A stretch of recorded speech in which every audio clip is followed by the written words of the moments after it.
अगले दिन सुबह ही ये लोग अपने सफर पर आगे बढ़ने लगते हैं और तभी मेथायस दूरबीन से देखता है कि मेमनन ने अपने सोल्जर्स को उनका पीछा करके मारने के लिए भेज दिए हैं, जबकि मेमनन खुद उनके पीछे नहीं आया था। मेमनन के सोल्जर्स भी बस इनसे थोड़ी ही दूरी पर पहुंच चुके हैं। ये देखकर मेथायस उन सोल्जर्स से लड़ने के लिए अकेले ही ऊंट पर सवार होकर निकल पड़ता है। असल में मेथायस को पता होता है कि इस रेगिस्तानी इलाके में एक तूफान आने वाला है, इसीलिए वह अपनी आंखों को रेत से बचाने के लिए चमड़े की जाली पहन लेता है। और जैसे ही वह उन सोल्जर्स के पास पहुंचता है तभी रेगिस्तान में एक बड़ा तूफान आ जाता है, जिसकी वजह से मेमनन के सोल्जर्स को कुछ भी दिखाई नहीं देता है। और इसी बात का फायदा उठाकर मेथायस उन सबको एक एक करके मार डालता है।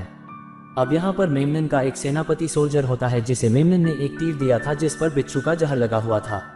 मरने से पहले वह सोल्जर मेथायस की जान पर वह तीर मार देता है, जिसकी वजह से मेथायस की पूरी बॉडी में जहर फैल जाता है। लेकिन जादूगरनी अपना जादू करके उसकी बॉडी से सारा जहर बाहर निकाल देती है, जिससे मेथायस की जान बच जाती है। अगले दिन मेथायस एक बाज के जरिए मेमनन तक ये संदेश पहुंचाता है कि तुम्हारे सारे सोल्जर्स मारे जा चुके हैं। लेकिन मेमनन अपने साथियों से झूठ बोल देता है कि उस मौत की खाई की लड़ाई में मेथायस मारा जा चुका है। मेमनन के ऑफिसर्स बार बार जादूगरनी के बारे में पूछ रहे थे। यहाँ पर मेमनन झूठ बोलता है कि जादूगरनी की तबीयत ठीक नहीं है और वह महल में ही है, क्योंकि वह जानता था कि अगर कबीले वालों को पता चल गया कि जादूगरनी महल में नहीं है और उसे अगवा कर लिया गया है तो कबीले वालों के हौसले टूट जाएंगे। उधर मेथायस, जादूगरनी और उनके साथ जो चोर था, ये लोग पानी की तलाश में उस रेगिस्तान में घूम रहे होते हैं। तभी अचानक वहीं पहाड़ों में एक धमाका होता है।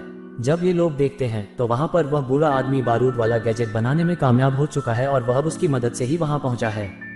दरअसल वह भी मेमनन की चंगुल से भागकर यहाँ इतनी दूर पहुंचा है। बूढ़ा आदमी जादूगरनी को यहाँ पर देखकर काफी खुश हो जाता है। इसके बाद सभी लोग पानी की तलाश में आगे बढ़ जाते हैं और उन्हें पानी मिल भी जाता है। लेकिन तभी वहां पर बहुत सारे सोल्जर्स आ जाते हैं और वे उन्हें कैदी बनाकर अपने साथ ले जाते हैं। वे एक कबीले में पहुंचते हैं। ये कबीला मेमनन और उसकी आर्मी से बचकर वहां रह रहा होता है। इस कबीले का सरदार मेथायस को पहले से ही जानता था, लेकिन मेथायस और वह सरदार एक दूसरे के एक तरह से विरोधी थे। कबीले का सरदार अपने सोल्जर्स को कहता है कि जादूगरनी को मेरे पास लेकर आओ। तो मेथायस उनसे कहता है कि जो कोई भी इसके करीब आया उसे पहले मेरे साथ लड़ना होगा।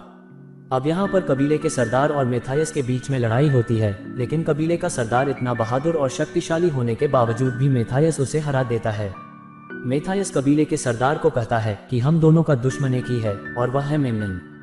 हमें मिलकर उसके खिलाफ लड़ना चाहिए। इस पर कबीले का सरदार कहता है कि उसकी इतनी बड़ी आर्मी से कौन लड़ेगा। इस पर मेथायस कहता है कि मैं खुद लड़ूंगा। अब कबीले का सरदार इन्हें अपने कबीले में रहने की इजाजत दे देता है। रात को जादूगरनी के पास एक बच्चा आता है तो जादूगरनी को एक दृष्टांत होता है जिसमें वह देखती है कि मेमनन के लोगों ने यहाँ इस कबीले पर हमला कर दिया है और पूरे कबीले को बर्बाद कर दिया है। साथ ही बहुत सारे मासूम बेकसूर लोगों को भी मार दिया है। इसीलिए मासूम लोगों के जानों को निकट भविष्य में खतरा जान के जादूगरनी मेथायस के पास जाती है और उसे अपने दृष्टांत के बारे में बताती है। इस पर मेथायस उसे कहता है कि मेमनन की मौत मेरे हाथों लिखी है, उसे मैं मार के ही दम लूंगा। साथ ही साथ जादूगरनी को एक और दृष्टांत होता है जिसमें वह देखती है कि एक सोल्जर ने मेथायस को तीर मार दिया है, जिसकी वजह से मेथायस घायल हो जाता है और अपनी जिंदगी की आखिरी सांसें गिन रहा है। जब जादूगरनी अपने दृष्टांत से वापस आती है तो ये बात भी मेथायस को बताती है कि मेमनन से अगर तुम लड़ोगे तो तुम मारे जाओगे, ये तुम्हारी किस्मत है। इस पर मेथायस उसे कहता है कि मैं अपनी किस्मत खुद लिखता हूँ। इसके बाद वे दोनों प्रेम प्रसंग में आ जाते हैं। लेकिन जैसा कि जादूगरनी ने पहले मेमनन को बताया था कि अगर वो किसी से संबंध बनाएगी तो उसकी सारी शक्तियां चली जाएंगी, पर इस पर कौतूहल और संशय अंत तक बना रहता है। पर वर्तमान में ऐसा लगता है कि उसकी सारी शक्तियां जा चुकी है और अब वह रात के अंधेरे में चुपचाप मेमनन के महल की तरफ निकल पड़ती है, क्योंकि वह नहीं चाहती थी कि उसकी वजह से इस कबीले के मासूम और बेकसूर लोग मारे जाएं। अगली सुबह जब मेथायस को इस बारे में पता चलता है तो वह मेमनन के महल की तरफ अकेला ही निकलने लगता है, क्योंकि वह नहीं चाहता था कि जादूगरनी एक बार फिर वहां जाकर कैदी बन जाए।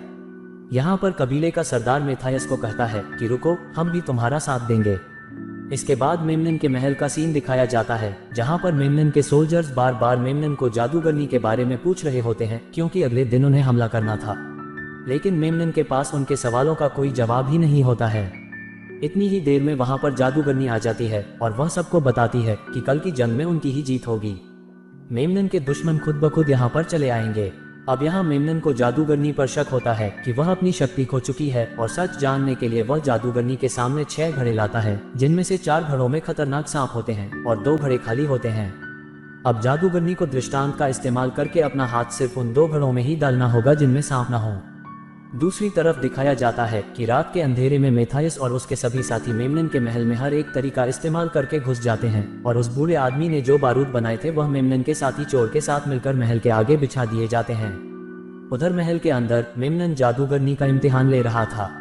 पहली बार में तो जादूगरनी एक खाली घड़े में हाथ डाल देती है, पर जब दूसरे वाले घड़े में हाथ डालती है तो उसमें सांप होता है और उस सांप को वह एकदम से बाहर निकाल लेती है, जिससे मेमनन हक्का बक्का रह जाता है, क्योंकि वो सांप जादूगरनी को नहीं काटता बल्कि उल्टा मेमनन पर ही हमला कर देता है। ऐसे ही हालात में जादूगरनी मेमनन को कहती है कि तुम एक स्वार्थी और संदिल राजा हो। ये बात सुनते ही मेमनन को गुस्सा आता है, लेकिन इससे पहले कि वह जादूगरनी को मार डालता वहां पर मेथायस आ जाता है। अब मेथायस और मेमनन एक दूसरे के आमने सामने होते हैं और इन दोनों के बीच लड़ाई होने लगती है। बाहर दिखाया जाता है कि कबीले का सरदार राजा के बेटे को मार देता है। ये शख्स वही था जिसने अपने पिता जो कि पहले राजा थे उनको मारकर मेमनन से हाथ मिला लिया था। साथ ही वह मेमनन के बाकी सोल्जर्स को भी मारने लगता है। उधर मेथायस और मेमनन की लड़ाई में मेमनन मेथायस की आंखों में राख डाल देता है, लेकिन तभी वहां पर एक तीरंदाज पहुंच जाता है जिसे जादूगरनी देख लेती है।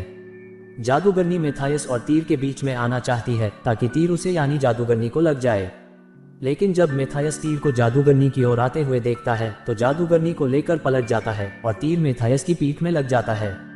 ये वही पल था जो जादूगरनी ने अपने दृष्टांत में देखा था। तभी वही तीरंदाज दोबारा मेथायस को मारने के लिए उसकी तरफ बढ़ता है, लेकिन जादूगरनी उल्टा उसे ही मार डालती है। यहाँ मेथायस काफी घायल था और ऐसी ही हालत में वह एक धनुष उठाता है और जो तीर उसकी पीठ में लगा होता है उसे निकालकर धनुष पर चढ़ाता है और मेमनन की तरफ निशाना लगाता है।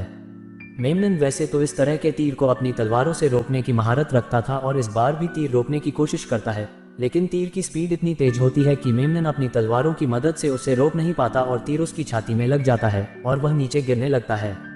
ठीक उसी समय जो चोर होता है वह बारूद में आग लगा देता है, जिसकी वजह से वहां पर काफी बड़ा विस्फोट हो जाता है। मेमनन जो कि महल की ऊंची दीवारों से नीचे गिर रहा था वह उस आग में गिरकर जल जाता है और राख बन जाता है। अब यहाँ पर मेमनन का खेल खत्म हो गया था। मेमनन के खात्मे के बाद मेथायस को यहाँ का राजा घोषित कर दिया जाता है। इसके बाद कबीले का सरदार वहां पर आकर मेथायस को अलविदा कहकर वहां से चला जाता है। इसके बाद जादूगरनी मेथायस से कहती है कि अब हमारे राज्य में सुकून और अमन होगा। मेथायस पूछता है कि मुझे पता चला है कि मेरे साथ प्रेम संबंध में आने के बाद तुम्हारी भविष्य को जानने की ताकत चली गई है, तो क्या सच में ऐसा ही है? इस पर जादूगरनी कहती है कि ऐसा नहीं है, सब झूठ था और मेरी शक्ति अभी भी बरकरार है। मेथायस पूछता है कि हमारे साम्राज्य में अब सुकून और अमन कब तक रहेगा? इस पर जादूगरनी कहती है कि इस संसार में कोई भी चीज हमेशा के लिए नहीं होती है। बदलाव इस संसार का नियम है और हर चीज की तरह सभी साम्राज्यों का भी अपना प्रारब्ध होता है। अंत में मेथायस कहता है कि मैंने कहा था ना कि मैं अपनी किस्मत खुद लिखता हूँ, तो मेरे साम्राज्य का प्रारब्ध भी मैं खुद लिखूंगा। इसी के साथ ही मूवी यहीं पर समाप्त होती है। मूवीज की कहानी के बारे में संक्षिप्त में जानने की आपकी जिज्ञासा को शांत करने में अगर आप हमको यशस्वी पाते हैं तो आप हमारे चैनल को सब्सक्राइब करने की चेष्टा जरूर करें। धन्यवाद।